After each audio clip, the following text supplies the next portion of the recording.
भिखारी था भीखू। उसकी उम्र हो चली थी। वह अकेला था, कोई परिवार या संबंधी नहीं था। बुढ़ापे की चिंता में रोज शाम को भीख के पैसे बचाकर एक पोटली में बांधकर उसे अपनी कोठरी में जमीन के अंदर एक गड्ढे में रख देता था। एक दिन मंदिर से साधुओं की एक टोली जा रही थी। बाबा, भगवान के नाम पर कुछ देते जाओ। अरे नादान, हम तो साधु हैं। हमसे मांगने पर तुझे क्या मिलेगा? अरे बड़ी गर्मी है, प्यास लगी है, यहाँ पानी कहाँ मिलेगा? बाबा, इस एरिया में 2 दिन से पानी नहीं आ रहा। म्युनिसिपालिटी ने पानी बंद कर रखा है। लो, आपको ऐतराज ना हो तो ये ले लो। यहाँ पानी नहीं आ रहा। अगर तुम्हारा पानी मैंने पी लिया तो सोच लो, फिर तुम प्यासे रह जाओगे। कोई बात नहीं बाबा, पानी पिलाना धर्म का काम होवे। आप पानी पी लो। पानी पीने के बाद भगवान तुम्हारा भला करे। बेटा, एक और चीज चाहिए, दोगे? हाँ हाँ बाबा, बोलो। एक 10 रुपया दे दो। सुनकर भीखू उसे एकटक देखने लगा। क्या हुआ, नहीं दे सकते? चलो कोई बात नहीं। ये लो बाबा। एक साधु ने 10 का नोट लेकर दूसरे साधु के हाथ में रखा। दूसरे ने तीसरे, तीसरे ने चौथे और चौथे ने 5वें के हाथ में वो नोट रखा और फिर उसे भीखू को वापस देकर चले गए। रुपए वापस दे दिए भाई, कुछ समझ नहीं आया। रात को भीखू उबासी लेते हुए सारे पैसे जमीन के अंदर गड्ढे में रखकर सो गया। सुबह जब भीखू ने अपनी लाठी लेकर पोटली में हाथ डाला तो उसमें से कुछ सिक्के निकले। रे, इन्हें रखना कैसे भूल गया? उसने गड्ढे में देखा। हैं? रात रात में इतना रुपया कैसे हो गया? नहीं नहीं, शायद कल रात को मैंने नींद में ध्यान से नहीं देखा होगा। अब तो काफी रुपए हो गए हैं। इन्हें यहाँ रखना ठीक नहीं। अगर चोरी हो गए तो? नहीं नहीं, मैं इन्हें सेठ जी के पास रखवा दूंगा। हाँ, यही ठीक रहेगा। राम राम सेठ जी। तू क्यों आया यहाँ? मुंशी जी, इससे पैसे लेकर भगाओ जल्दी से। सेठ जी। अरे सुबह सुबह मनहूसियत फैलाकर दिमाग न खराब कर। ये लो और जाओ यहाँ से, वरना सेठ जी का दिमाग हिल गया ना तो मेरा पूरा दिन खराब हो जाएगा। सेठ जी, मैं तो ये क्या है? ये मेरी खून पसीने की कमाई है। मैंने भीख मांग मांग के 1-1 रुपया बुढ़ापे के लिए जमा किया है। अबे, ये तेरी कमाई है या किसी की चोरी की है? ना ना, ऐसा मत कहिए। चोरी करूंगा तो भगवान मुआफ नहीं करेगा। ठीक है, ये पोटली क्यों लाया यहाँ? सेठ जी, मेरी कोठरी तो खुली पड़ी रहती है। किसी को भी पता चल गया तो चोरी कर लेगा। आप इसे मेरी अमानत समझकर अपने पास रख लो। मुझे जरूरत होगी तो मैं आपसे ले लूंगा। रुपए गिनकर बही खाते में इसके नाम से लिख लो।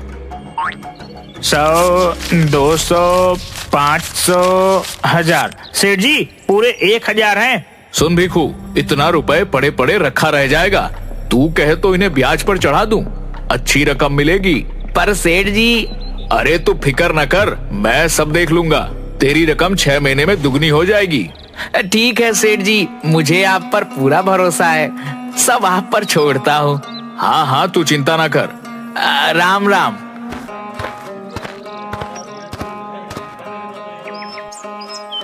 कुछ दिन बाद सेठ जी, ये रुपए अपने पास रख लो। सेठ ने मुंशी को इशारा किया। 100, 200, 500, 1000। सेठ जी, पूरे 1000 हैं। क्या रे, तू तो बड़ा लालची है। ब्याज के लालच में इतनी जल्दी 1000 रुपया फिर ले आया। कितना माल है तेरे पास? इतने ही है सेठ जी। चल ठीक है, इसे भी ब्याज पर चढ़ा देंगे। कुछ दिन बाद भीखू फिर रुपए लेकर आया। 100, 200, 500, 1000। सेठ जी, पूरे 1000 हैं। इसी तरह भीखू थोड़े थोड़े दिनों में सेठ के पास रुपए रखकर जाने लगा। सेठ जी, आज भी पूरे 1000 रुपए देकर गया है। ये इतना रुपया इस भिखारी के पास आ कहाँ से रहा है? पता नहीं। इतना रुपया तो इतनी जल्दी मैं भी नहीं बना पाता। कोई तो राज है मुंशी, पता लगा। इसकी कोई लॉटरी वॉटरी लगी है या कोई खजाना हाथ लगा है? मैं क्या जानूं सेठ जी। कुछ भी हो, इसका भेद पता लगा, नहीं तो मुझसे बुरा कोई नहीं होगा। मुंशी ने सिर लटका लिया। अगले दिन मुंशी सुबह से भीखू का पीछा करने लगा। भीखू अपनी लाठी और पोटली लेकर मंदिर के बाहर बैठ गया और मुंशी एक पेड़ के पीछे खड़ा होकर देखने लगा। सेठ को भी कोई और नहीं मिला, बिना बात के मुझे इस भिखारी के पीछे लगा दिया। पेड़ के पास बहुत मच्छर थे। अरे बाबा, इतने मोटे मोटे मच्छर हैं, इनको देखूं या उस भिखारी को? एक मच्छर ने मुंशी को काट लिया। आई, काट लिया, मेरा खून पीता है, रुक तुझे बताता हूँ। मच्छर को मारने के चक्कर में वो पेड़ के बाहर आकर गिर गया। हाय हाय, मर गया रे। एक आदमी ने उसे उठाया और भीखू भी वहाँ आ गया। अरे मुंशी जी, आप यहाँ क्या कर रहे हो? क्यों बे, मैं मंदिर नहीं आ सकता क्या? क्यों नहीं, आ सकते हो, जरूर आ सकते हो। वो तो मैंने आपको पहले कभी यहाँ देखा नहीं ना, इसीलिए पूछ लिया। वैसे मुंशी जी, आप गिर कैसे गए? बस गिर गया। अरे हर बात तुझे बताना जरूरी है, बड़ा आया कोतवाल बनने। कहकर वो वहाँ से चला गया और छिपकर भीखू पर नजर रखने लगा। रात को भीखू ने अपनी कोठरी में पैसे गिने।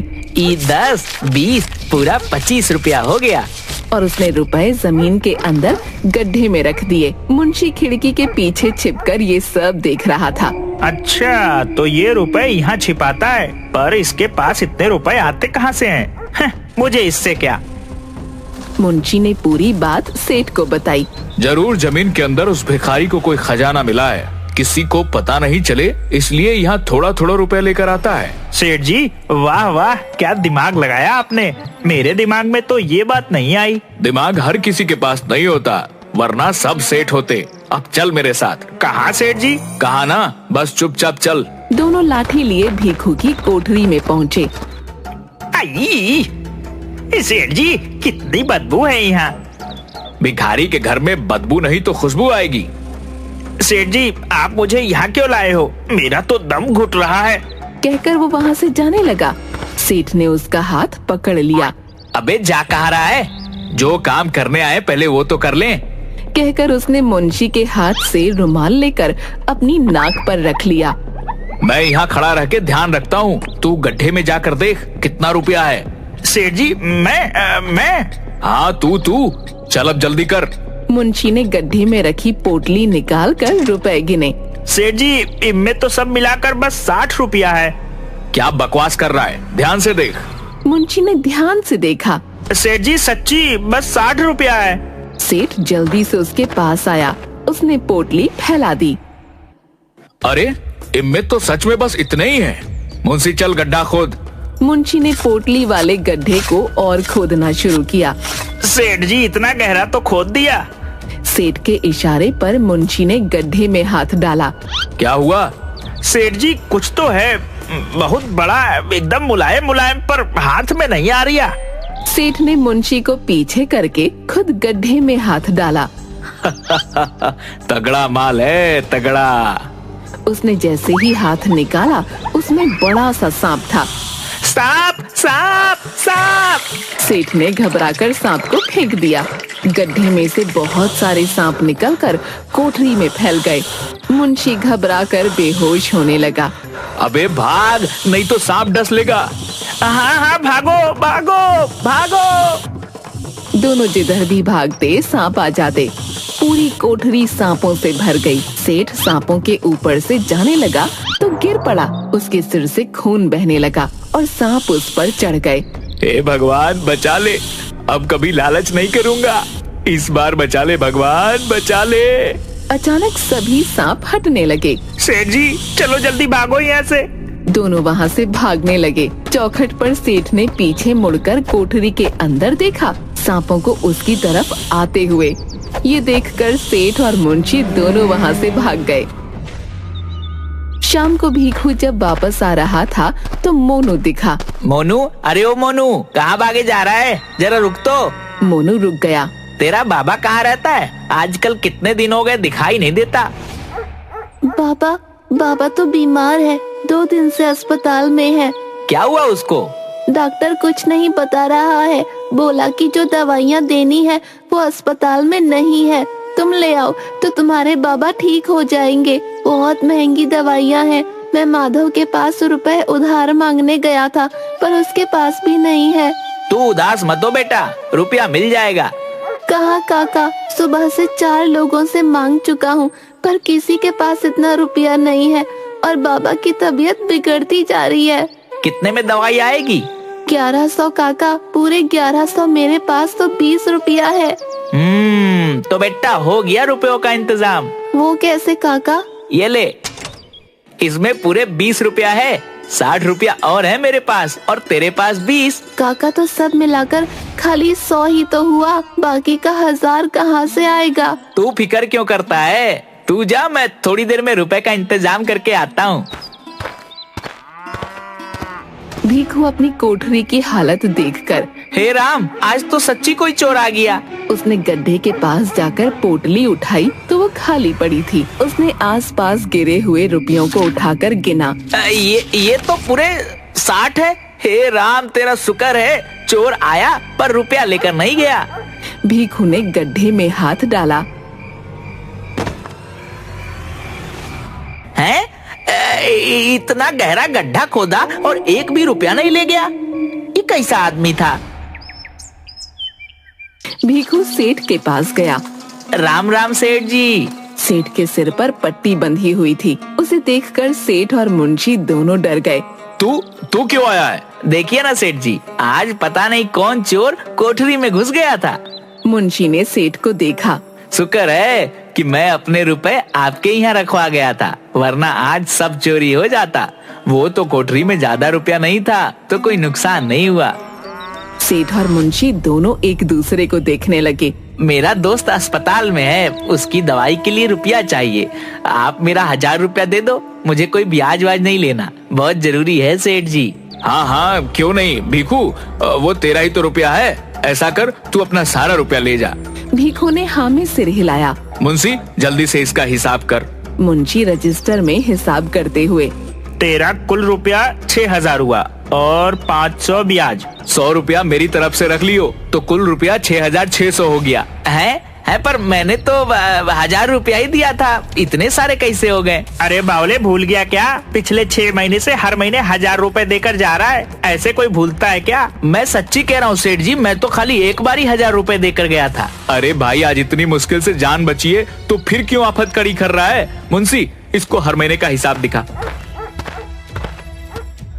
ये देख भीखू, ये अप्रैल का, ये मई का, ये जून, जुलाई, अगस्त और ये सितंबर का, सब पर तेरा ही अंगूठा लगा है। हाँ, अंगूठा तो मेरा ही लगा है। अरे लगे ना, तेरा ही है। मुंशी, जल्दी कर, इसका सारा रुपया दे दे। सेठ जी, मुझे अभी बस 1000 रुपए दे दो। नहीं, तू अपना सारा रुपया ले जा। सेठ जी, मैं इतना रुपया कहाँ रखूंगा? चोर ने मेरी कोठरी का रास्ता देख लिया है, घर चोरी हो गए तो। नहीं, आप अपने पास रख लो। तेरी कोठरी में घुसने की हिम्मत कौन करेगा? नहीं, तू ले जा। भीखू ने सेठ के पैर पकड़ लिए। सेठ जी, आप ही रख लो, यहाँ महफूज रहेंगे। जब जरूरत होगी मैं आपसे ले लूंगा। मेरे घर में चोरी हो गए तो। भीखू के पैर छूने पर सेठ को भीखू के रूप में सांप दिखाई दिया। सांप! भीखू ने उसके पैर छोड़ दिए। ये ले 1000 रुपया, जा यहाँ से। बाकी के रुपए की जब जरूरत हो ले जाना। भीखू हाँ में सिर हिलाकर चला गया। शुक्र है जान बची। मैंने तो सेठ को एक ही बार रुपया दिया था, हर महीने मेरे नाम से कौन रुपया देकर गया, और अंगूठा भी लगा गया। हे राम, तेरी महिमा तू ही जाने। भीखू ने पैसे जाकर मोनू को दिए और इस तरह उसने अपने दोस्त की मदद करके भगवान का शुक्रिया किया।